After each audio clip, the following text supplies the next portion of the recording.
Rico. Ayos na. Ma'am, tara na. Okay.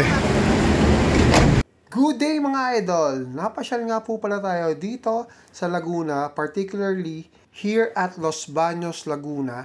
And bibili po tayo ng pasalubong at yung sikat na sikat po nilang the original na buko pie. So eto mga idol, pumasok na po tayo sa kanilang store at bibili po tayo ng konting pasalubong natin at syempre hindi po mawawala yung kanilang the original buko pie. So eto mga idol, ang store nila, bilihan ng mga pasalubong. So makikita nyo yung mga iba't ibang klase ng sweets, drinks dyan na binebenta nila.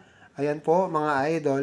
So nasa sa inyo na po yan kung anong kukuhanin nyo po dyan. Siyempre, kung anong magiging cravings ninyo after nyo kumain. Siyempre, masarap po yung dessert mga idol. So, makikita natin mga idol na this time, siguro mga 4 o'clock po yan, madami pong tao at mahaba po palagi ang pila dyan, lalo na po yung pagsapit na ng paggabi na. So, talagang dumog to mga idol, itong the original.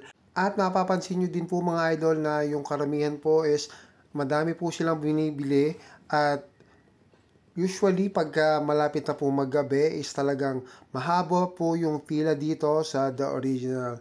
So pag nadaan po kayo dito sa Los Baños at nakikita nyo yung signage ng the original, I suggest dumaan na po kayo at bumili na po kayo. Taste test na tayo mga idol.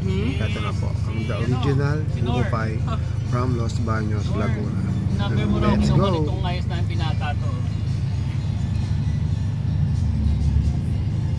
Alt na.